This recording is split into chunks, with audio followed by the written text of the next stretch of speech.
जब हम किसी के लिए डिज़ाइन बनाते हैं तो बहुत सारी थीम, बहुत सारी कैटेगरीज, बहुत सारे डिज़ाइन के तरीके होते हैं, लेकिन हम उसको पता नहीं लग पाते कि भाई कौन सा तरीके से हम डिज़ाइन बना रहे हैं, कौन कौन सी थीम होती है मार्केट में।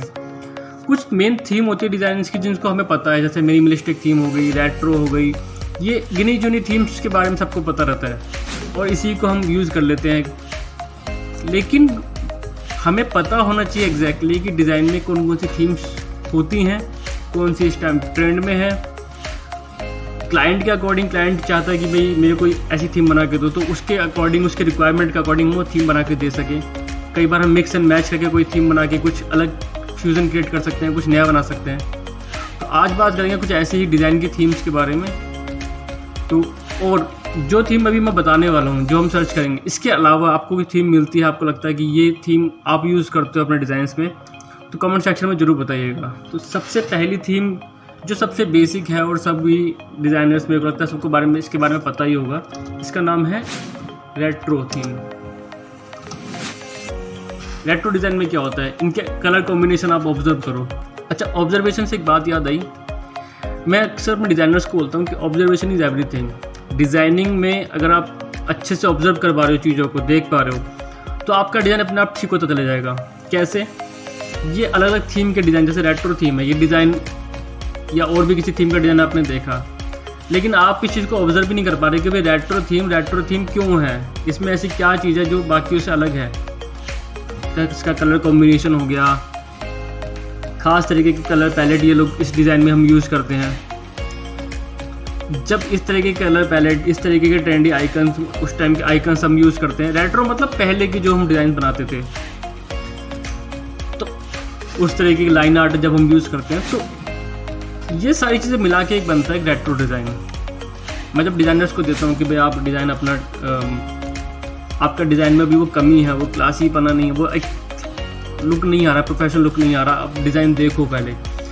मैं रेफरेंस निकाल के भी देता हूँ कि ऐसा देखो। रेफरेंस देखने के बावजूद वो उसमें ऑब्जर्व भी नहीं कर पाते कि ऐसी क्या चीज़ है जो हमारे डिज़ाइन में नहीं है, उस डिज़ाइन में है। क्या ऐसा कर दें जिससे कौन सी कलर ऐसा चेंज कर दें, लाइन ऐसी ऐड कर दें। तो ऑब्जर्वेशन बहुत स्ट्रांग होनी चाहिए डिज़ाइनर की। जितनी अच्छी आपकी ऑब्जर्वेशन होगी उतना अच्छा आपका डिज़ाइन होगा। तो बात करते हैं वापस अपने थीम पे। ये है रेट्रो थीम।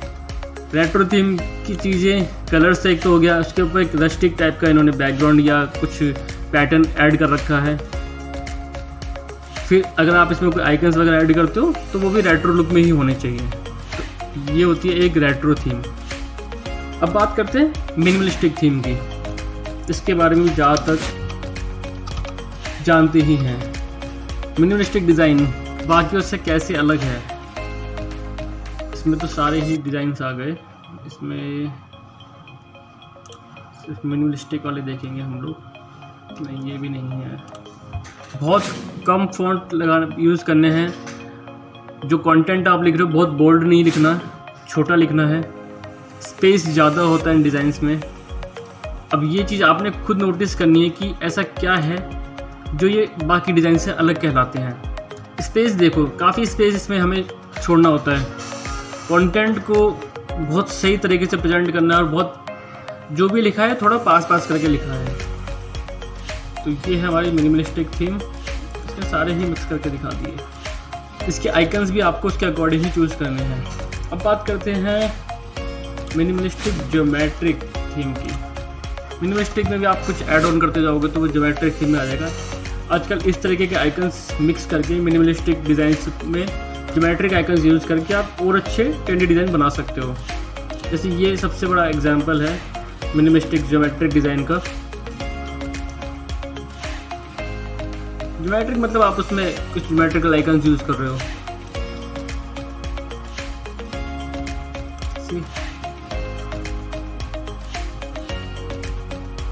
आपको क्या करना है, आपको इसको अच्छे से ऑब्जर्व करना है कि इसमें कलर किस तरीके से यूज़ हो रहे हैं, लाइन आर्ट किस तरीके से यूज़ हो रहा है, क्या ऐसी चीज़ है जो इसको बाकी डिज़ाइन से अलग बना रही है, जो इसको मिनिमलिस्टिक डिज़ाइन कहला रही है। ये जब आप फॉन्ट लिख रहे हो तो देख रहे हो जो इन्होंने लिखा है कंटेंट वो कैप्स में लिखा है, बाकी कंटेंट नॉर्मल में लिखा है। सभी जगह इस तरीके से लिखा है, कैप्स में, बाकी पे नॉर्मल में। और सारा कंटेंट एक जगह पे लिखा है, बाकी सारा स्पेस खाली छोड़ दिया है। कुछ चीज़ें आपको सिमिलर करनी है तब जाके वो मिनिमलिस्टिक डिज़ाइन की कैटेगरी में आएगा। एक थीम और बताता हूँ, एक्रेलिक थीम। जैसे एक्रेलिक कलर हम यूज़ करते हैं, उसका जो टेक्सचर आता है जिस तरीके का, वही टेक्सचर सिमिलर हमने डिज़ाइन में यूज़ कर लिया, ग्राफिक में यूज़ कर लिया। तो ये कहला रही है एक्रेलिक डिज़ाइन थीम। इसमें हम मिनिमलिस्टिक ऐड कर सकते हैं, line art, pattern, content presentation का तरीका।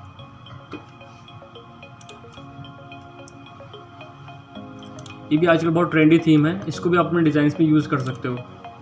एक जो सबसे ज़्यादा यूज़ होने वाली थीम है, शायद हम सभी यूज़ करते हैं, बट हम पता ही नहीं है कि हम उसको क्या बोलते हैं। उसका नाम है एब्स्ट्रैक्ट। मैं इसको गूगल पे दिखाता हूँ आपको, उस पर अच्छे रिव्यूज़ वगैरह आ रहे हैं, अच्छे। जब भी हम इस तरीके के कलर कॉम्बिनेशन यूज़ करते हैं बॉक्सेस में, एब्स्ट्रैक्ट पेंटिंग के बारे में सभी जानते हैं। एब्स्ट्रैक्ट पेंटिंग को ही हमने एब्स्ट्रैक्ट डिज़ाइंस में यूज़ कर लिया है, ग्राफिक में यूज़ कर लिया है। जब इस तरीके के हम बॉक्सेस में हो गया या अलग पैचेस में हो गया, कलर अलग डिफरेंट कलर थीम यूज़ करते हैं, तो एक एब्स्ट्रैक्ट डिज़ाइन थीम कहलाती है। मिक्स एंड मर्ज करके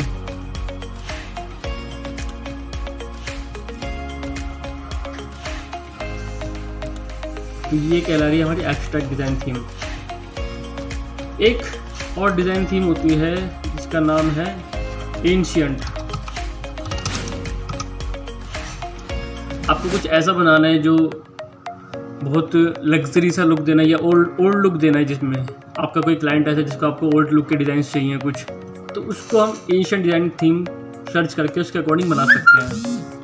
इसके अलावा हम इसको गूगल पे भी देखते हैं, वहाँ पे अच्छा रेफरेंस मिल जाएगा। इस तरीके के डिज़ाइन आपने देखे होंगे, कैटलॉग वगैरह। इस थीम को हम कहते हैं एंशिएंट डिज़ाइन थीम। इसी में अगर आप थोड़ा सा लग्जरी लुक ऐड कर देते हैं, ये सारे डिज़ाइन जो हम यूज़ करते हैं, कोई ऐसा क्लाइंट है, ज्वेलरी का कोई क्लाइंट है या कोई भी ऐसा ब्रांड जिसमें आपको लग्जरी लुक देना है, तो आप इस तरीके की थीम यूज़ कर सकते हो।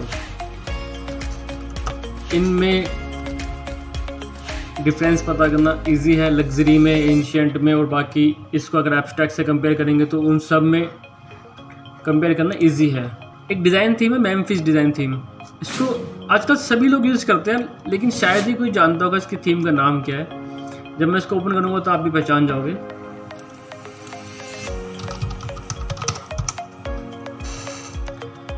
यह है मेम्फिस डिज़ाइन थीम। इसको मेम्फिस के लिए इसके लिए जो आपने अलग अलग आइकन्स हैं, ये जो देख रहे हो आप, छोटे छोटे आइकन्स, ये जो हम अपने डिज़ाइन में यूज़ करते हैं, इस तरीके के ट्रेंडी कलर्स यूज़ करते हैं, ये सब मिलाकर बनती है मेम्फिस थीम। और इसको आप थोड़ा सा मिनिमल लुक भी दे दोगे तो ये थोड़ा सा मिक्स आर्ट बन जाएगा। मेम्फिस का, एब्स्ट्रैक्ट का या मिनिमल का मिक्स आर्ट बना सकते हो आप। आजकल ये भी काफ़ी चला है, लीव्स के साथ मैच करा करके। एक डिज़ाइन थीम और है, इसको हम कहते हैं पॉप आर्ट। ये तो पता लग ही रहा है, जिस तरीके के कॉमिक्स बुक वगैरह होते हैं उसके डिज़ाइन के अकॉर्डिंग बनता है। मेरे ख्याल से मेन मैंने सारे बता दिए। एब्स्ट्रैक्ट में हमारे पास काफ़ी सारे ऑप्शंस आ जाते हैं। एब्स्ट्रैक्ट को अगर हम करते हैं तो इसमें हमारे पास एब्स्ट्रैक्ट वाटर कलर भी आती है। हाँ, ये रहा। इस तरीके की थीम अगर आप मिक्स एंड मर्ज करके कुछ बनाते हो, कोई टेम्पलेट, कोई पोस्टर, बहुत क्लासी लुक आता है। एब्स्ट्रैक्ट में और मिनिमल में काफ़ी सारे ऑप्शन क्रिएट किए जा सकते हैं। मिनिमल में ज्योमेट्रिक आ जाता है और भी बहुत सारी चीज़ें ऐड ऑन होती रहती है। एब्स्ट्रैक्ट में बहुत सारी चीज़ें ऐड कर सकते हैं, जैसे लीव्स हो गए, अलग अलग पैटर्न्स आप यूज़ कर सकते हो। थोड़ा सर्च करते जाओगे, थोड़ा रिसर्च करते जाओगे तो आपको चीज़ें मिलती चली जाएंगी। लेकिन हाँ, आपको मेरा कहना सिर्फ इतना है कि आपको पता होना चाहिए कि आप कौन सी थीम यूज़ कर रहे हो। जैसे किसी क्लाइंट के पास आप गए, क्लाइंट ने आपको बोला कि भाई मेरे को एक रेस्टोरेंट ओपन करना है, उस रेस्टोरेंट में मुझे कुछ रेट्रो, कुछ पॉप आर्ट टाइप का कुछ थीम मुझे चाहिए। क्लाइंट ने ये बोल दिया, लेकिन आपको नहीं पता कि क्या होता है ये रेट्रो क्या होता है, पॉप आर्ट क्या होता है, या क्लाइंट ने बोला मुझे एब्स्ट्रैक्ट जैसा कुछ लुक दो या मिनिमलिस्टिक लुक दो, बट आप ही को नहीं पता। तो फिर या आप क्या कर सकते हो, क्लाइंट को बता सकते हो कि सर आप ये थीम यूज़ करो, आप ये थीम यूज़ करो, आपका ब्रांड इससे मैच कर रहा है। तो ये बेसिक चीज़ें जो ट्रेंडी डिज़ाइंस, ट्रेंडी थीम्स और जो पहले यूज़ की जाती थी, इसकी नॉलेज आपको होनी चाहिए। अभी मैंने बात करी बीच में कि ब्रांड के अकॉर्डिंग, इसके ऊपर एक वीडियो बनाऊंगा जिसमें मैं बताऊंगा कि ब्रांड के अकॉर्डिंग कलर्स वगैरह कैसे सिलेक्ट किए जाते हैं। मोटा मोटा बताता हूँ। हर ब्रांड का, या ब्रांड नहीं कहना चाहिए, हर इंडस्ट्री का अपना एक कलर थीम, अपना एक फॉन्ट, अपना एक प्रेजेंटेशन का तरीका होता है। थोड़ा एग्जांपल देता हूँ, जैसे कि सपोज फूड इंडस्ट्री है, तो अब क्लाइंट फूड इंडस्ट्री का है जिसको अपना मेन्यू कार्ड बनवाना है या कुछ लोगो बनवाना है, तो फूड इंडस्ट्री के लिए खास कलर्स होते हैं, जैसे कि ऑरेंज हो गया, येलो हो गया, रेड हो गया, ब्लैक भी हो गया कभी कभी मिक्स करने के लिए। अब इस इंडस्ट्री का अगर कोई डिज़ाइन बनाता हूँ मैं, तो इसमें मैं ब्लू यूज़ नहीं करूँगा, इसमें कोई और नेगेटिव कलर यूज़ नहीं करूँगा, डार्क कलर यूज़ नहीं करूँगा। इसके फॉन्ट्स अलग होंगे, पल्पी टाइप के फॉन्ट्स होंगे इसके। तो जब मेरे पास ऐसा कोई क्लाइंट आएगा तो मेरे लिए बड़ा इजी होगा डिफ्रेंशिएट करना और उसके लिए डिज़ाइन बनाना, और बहुत जल्दी बन जाएगा। ऐसे ही अगर कोई इलेक्ट्रॉनिक का कोई आइटम का, उसका कोई इंडस्ट्री का कोई डिज़ाइन आता है बनने के लिए, तो मुझे ज़्यादा सोचना नहीं पड़ेगा। मुझे पता है कि ब्लू ब्लैक इस कलर थीम में जाएगा, प्रोडक्ट के थोड़ा अकॉर्डिंग चला जाएगा। फॉन्ट में बहुत पल्पी फॉन्ट यूज़ नहीं करूँगा, बहुत रनिंग फॉन्ट यूज़ नहीं करूँगा, क्लासी फॉन्ट यूज़ करूँगा उसमें। तो हर इंडस्ट्री के हिसाब से उसके कलर्स, फॉन्ट्स, प्रेजेंटेशन डिसाइड है, और आप अब नया भी बना सकते हो। लेकिन हाँ, आपका टाइम बचेगा ना, पहले से थोड़ा आपको पता हो। अगली वीडियो इस टॉपिक पे ले जाने की कोशिश करूँगा कि हाँ, इंडस्ट्री के हिसाब से कैसे डिफ्रेंशिएट की जाती हैं चीज़ें, और कैसे अपना टाइम बचा करके आप जल्दी बना सकते हो। और आज जो ये थीम वगैरह बताई, ऐसी ही नई नई थीम आप रिसर्च करो और कमेंट सेक्शन में मुझे बताओ, और आपको बहुत काम आने वाली है। जितना ज़्यादा रिसर्च करोगे, जितना ज़्यादा ऑब्जर्व करोगे, बहुत काम आएगा।